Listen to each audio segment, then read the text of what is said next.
the dumbest tax system ever invented. Imagine sharing an apartment with two roommates. They own almost the whole place. They eat your food, hog the Wi-Fi, wreck the bathroom. Then rent day comes, and they hand you the entire bill. That was France before the revolution.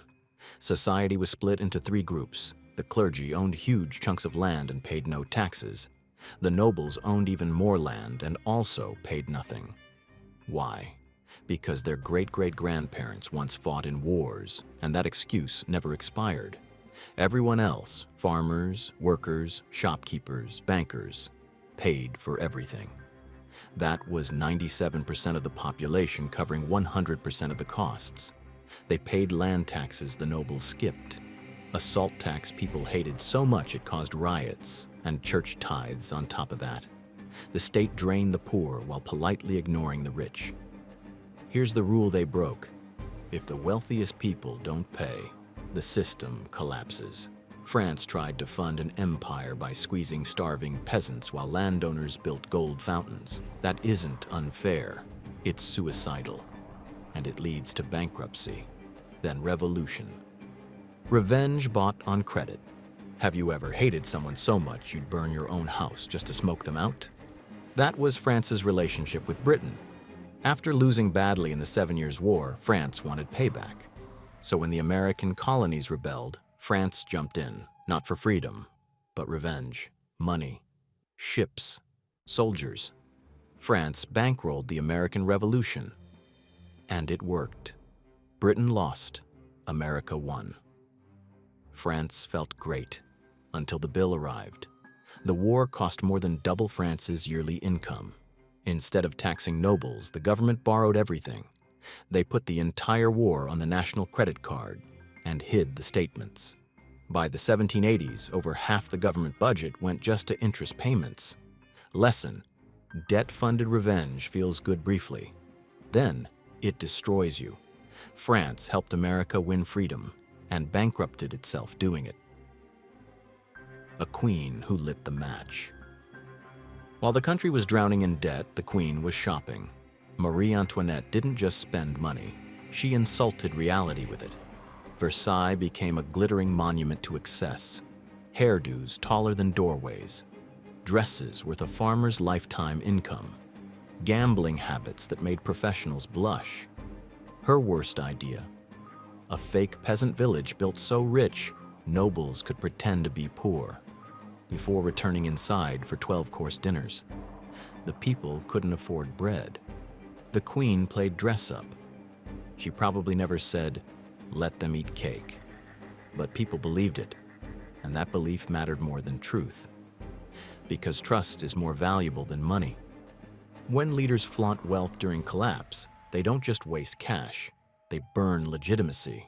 Once that's gone, nothing can buy it back. Bread or death. Today you budget for rent, internet, subscriptions.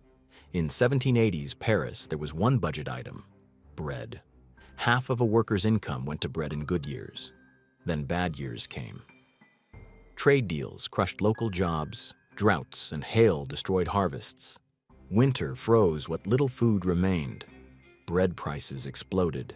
By 1789, workers spent nearly everything on bread, if they could find it. People weren't just poor, they were starving.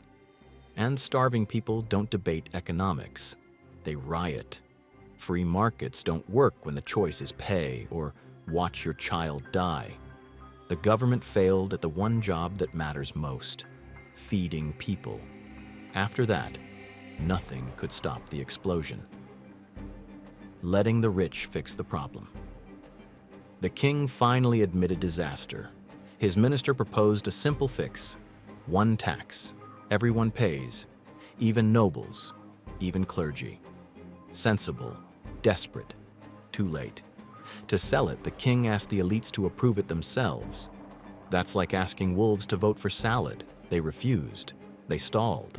They said only a long-dead parliament could decide. Lesson: people who profit from a broken system will never fix it.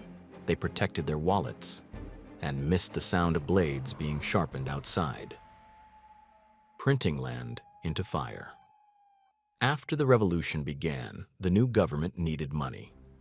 Fast, they seized church land, the largest landowner in France. Then they printed paper money backed by that land. At first, it worked. Then they printed more and more and more.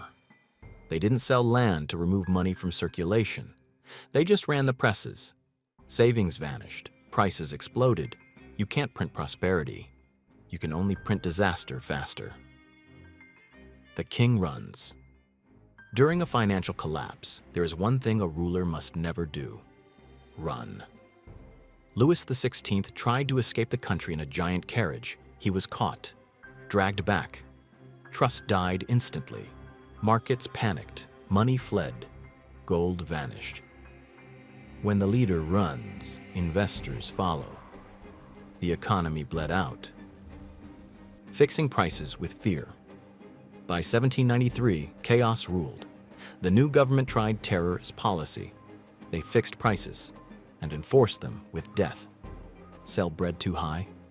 Execution. Hoard food? Execution. Farmers stopped selling. Black markets exploded. Starvation worsened. You cannot scare wheat into growing. Violence doesn't fix economics. It breaks it harder. War as an economy. With everything collapsing, France chose theft. They went to war, not to spread freedom, but to loot. Armies lived off conquered land, art, gold, silver, taken and shipped home. War became the business model. That only works if you never stop conquering. Eventually, the army became the real power, and one general noticed. Why Napoleon won. After 10 years of chaos, people were exhausted. They didn't want ideals. They wanted bread, stable money. Napoleon offered order. He fixed taxes, stabilized currency, balanced budgets. He was a dictator. But the bakeries worked. Final lesson: people will trade freedom for food. And if you destroy an economy badly enough, they won't ask for a hero. They'll demand a manager with a sword.